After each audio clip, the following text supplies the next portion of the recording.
Nós temos alguns muros de liderança que você precisa sentar, eles já existem, não é você que vai levantar esses muros para a pessoa. Esses muros já existem, a Bíblia já colocou, a vida já colocou.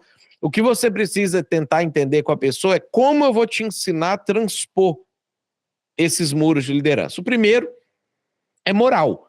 Então você vai fazer uma análise, você vai falar para a pessoa assim: você é um pecador, você nunca pode liderar. Esse era o pensamento de Pedro, né? Quando ele reconhece que Jesus é o Messias, ele reconhece que ele tem um muro moral entre ele e Jesus. Ele fala assim: afasta de mim porque eu sou pecador. Jesus fala para ele assim: não, mas me segue que você vai ser pescador de homens. Então o que Jesus ele se propõe a fazer com Pedro? Jesus sabe que Pedro é pecador, sabe que existe um muro moral que precisa ser superado. Mas Jesus não olha para isso e impede Pedro de caminhar. Ele fala assim: eu vou caminhar contigo para a gente transformar essa realidade. Então, você precisa analisar isso. Não você diz para o cara: você é um pecador, você não pode liderar. Você precisa analisar assim: como que eu posso sentar com o cara para poder ajudar ele a superar o pecado dele, para que então ele possa avançar. O segundo muro é o muro de competências. Então existem algumas competências que de cara você descarta a pessoa, assim, sei lá, tipo de habilidade de coisas de talentos, assim, a pessoa quer ser pastor, mas ela não tem talento com pessoas. É tipo a pessoa que canta, né? Eu nunca, não importa o quanto eu estudar, o quanto eu me preparar, não sei o quê, eu nunca vou conseguir cantar, porque eu não tenho, a minha voz não canta, não tenho habilidade para cantar, não é uma coisa que eu consigo aprender a fazer. Então você vai analisar algumas dessas competências que a pessoa precisa ter de forma inata e vai falar com ela: ó, você não tem a competência para isso, eu vou te direcionar para outra coisa.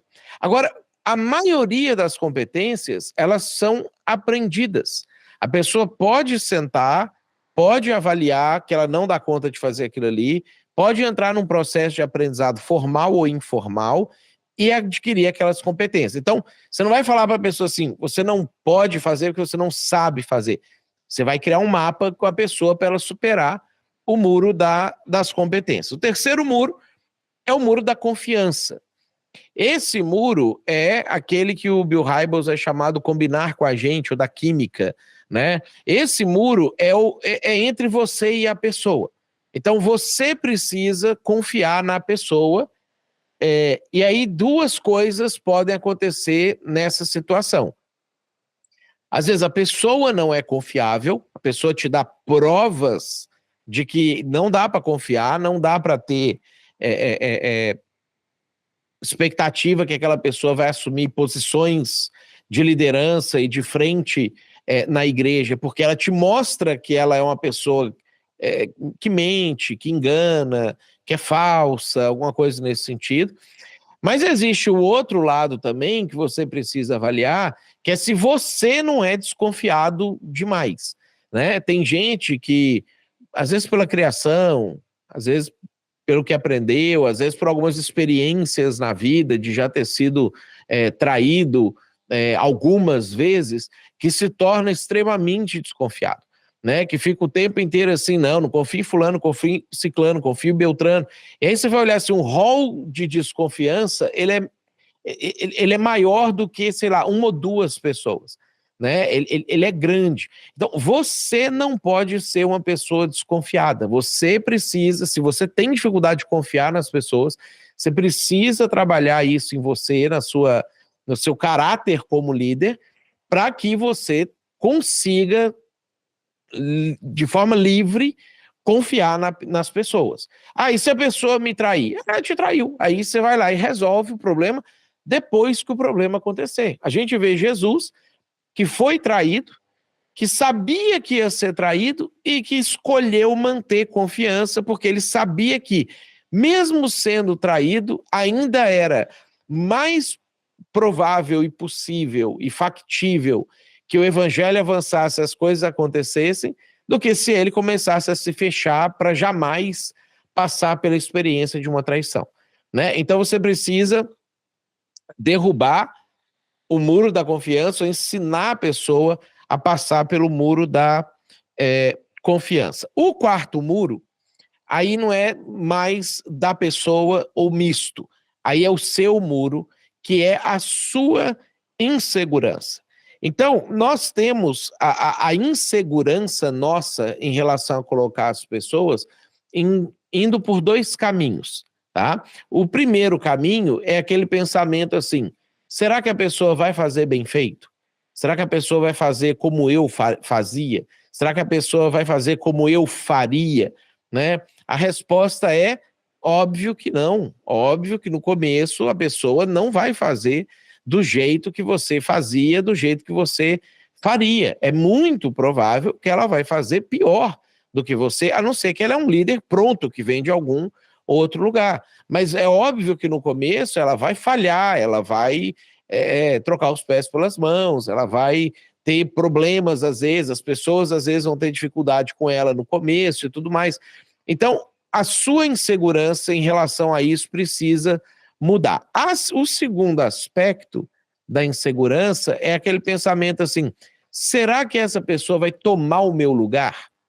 Então, esse é outro pensamento que impede a gente de avançar como líder, né? E se você tiver esse pensamento e você não tratar isso aí de uma perspectiva bíblica e espiritual, de que a igreja não é sua, as ovelhas não são sua propriedade, e você precisa fazer do jeito de Deus, e se não é mais para você ficar ali, tudo bem, se não é mais para você fazer, tudo bem, porque você não é o proprietário daquilo ali, né? Se você não trabalha isso, aí a sua insegurança do nível, pessoa vai tomar o meu lugar, vai te atrapalhar. E o que é o problema quando você não forma líderes? Pessoas talentosas começam a ficar à margem do grupo, então você não vai conseguir utilizar o potencial total das pessoas, porque você está sempre freando as pessoas, você está sempre assim: ah não, segura um pouco, ah não, não dá, ah não, não vai tão longe, e aí o cara que é talentoso, ele vai ficando para a margem, e você vai trazendo os não talentosos para o centro do grupo, né? Pastoreando igreja, volta e meia a gente vê algumas coisas dessas acontecendo. Às vezes um líder de ministério que começa a ver uma ou duas pessoas que fazem as coisas tão bem quanto ele, às vezes melhor do que ele, mas está recém chegando, recém começando, aí ele enche aquela pessoa de problema e seleciona assim: não, meu vice-líder vai ser fulano de tal. Aí eu olho para o fulano de tal, né, e aí fica nítido, porque assim, cara, fulano de tal não tem a menor chance de fazer isso, ele não tem a habilidade para isso, competência para isso, às vezes não tem nem desejo para isso, mas ele está ocupando um espaço para impedir que o cara mais talentoso chegue naquela posição. É como se estivesse criando mais obstáculos para o cara talentoso poder avançar. Quando você não forma líderes, líderes em potencial saem da igreja, né? A gente tem exemplos aqui na live, por exemplo, desse tipo de coisa que aconteceu. Alguns de vocês aqui estavam em uma igreja local, né? E a igreja local era ruim, era difícil, não te dava oportunidade, você estava ali, né, bombando dentro de você o desejo de, cara, eu quero avançar, eu quero fazer as coisas acontecer, quero pregar, quero alcançar as pessoas, quero ensinar, quero ajudar, quero fazer. E a sua igreja te trancando, o seu líder, por qual razão, sei lá, te impedindo. E aí você, que poderia ser, imagina, um baita líder ali dentro daquela igreja, que se o cara tivesse você lá dentro, ele teria tudo que você faz do lado de fora acontecendo dentro da igreja dele, né? E aí somando força, talvez até avançando mais o seu e o dele, mas porque ele te sufocou, você espirrou. Você não conseguiu. Então, assim, não tem como você ter um ministério, uma igreja, um projeto realmente significativo, você fazendo sozinho, ou você colocando pessoas incapazes ou sem garra para fazer junto com você. Se você quiser ter uma coisa grande, você tem que ter um monte de gente grande junto com você. Um monte de gente que, assim, cara, se precisasse, o cara te substituía, assumia, ele entende como você está pensando, ele entende o que você vai fazer. Se você soma, constrói uma equipe assim, né, não impede ninguém de avançar, você tem a chance de ter uma igreja realmente significativa, realmente impactante. Quando você não forma novos líderes, você sufoca ideias valiosas, porque as pessoas vão vendo que você vai sempre jogando para a margem o cara que pensa, que tem uma ideia, que pensa fora da caixa, que inova, não sei o quê.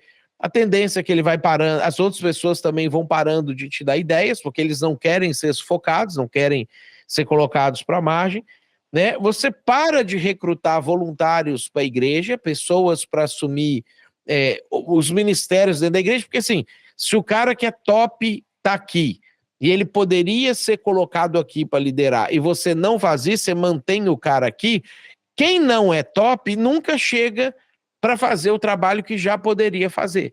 Então, se você não cria um caminho para que essas pessoas se desenvolvam, cresçam, avançam, você também não tem espaço para novas pessoas chegarem. Aí a sua igreja vai reduzindo cada vez mais o percentual de pessoas engajadas em ministérios, de pessoas que estão servindo na igreja, e você corre o risco de daqui a pouco virar uma igreja daquelas que tem 15 a 20% só de membros engajados, e você está tentando prestar um serviço religioso, prestar um show, uma palestra, uma conferência, e não consegue mais fazer com que as pessoas da igreja engajem. É isso, a igreja vira uma igreja de consumo, né? O cara vai lá, ele consome o culto, a música, a mensagem, e volta para viver a vida dela.